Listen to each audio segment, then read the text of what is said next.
Read somewhere that some fitness freaks try walking backwards as a different way of keeping fit. Backward walking is more complex and associated with decreased coordination. I have also tried it while walking inside my living room so that I don't have to turn back every time I reach the end of the room as part of indoor exercise. Of course, there is a risk of falling if you are not very careful.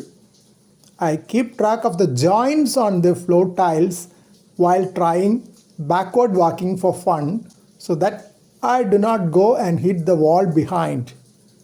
Leaving the fun and risk part of it, I gave a search on PubMed regarding walking backwards and found a few interesting articles. First, I went through a randomized control study which assessed the effect of backward walking observational training on gait parameters and balance in chronic stroke.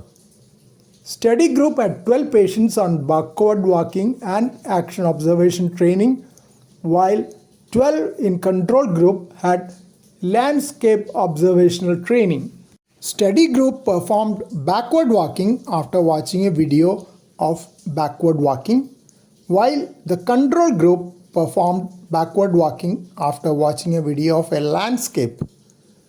The study group showed significant improvements in gait velocity, step length, stride length, center of pressure displacement velocity and length, weight distribution of affected site, and activity specific balance confidence score.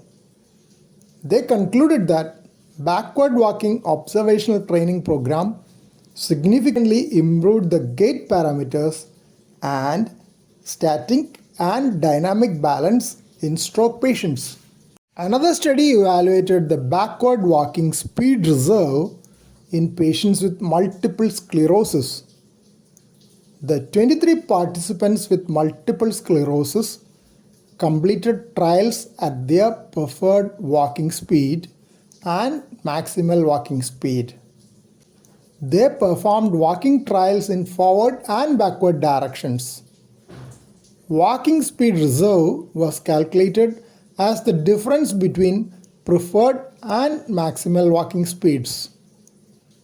Lower walking speed reserve in both directions were associated with disease severity and poorer performance on clinical walking and balance assessment, as well as with decreased information processing speed and attentional performance.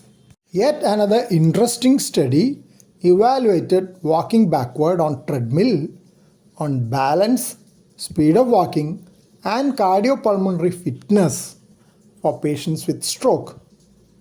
There were 8 patients each in the study group and control group.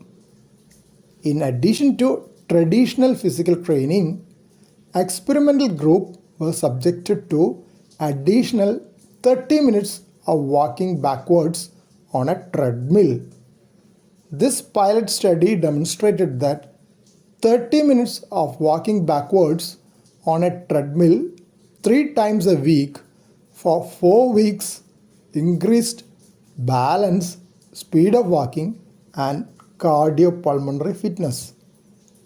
Methods used for assessing cardiopulmonary fitness were 6-minute walk test, forced vital capacity, and forced expiratory volume in 1 second. Finally, I presume that backward walking program has some advantages, mostly in neurorehabilitation, though it could be catastrophic if not properly executed and result in falls and consequent injuries.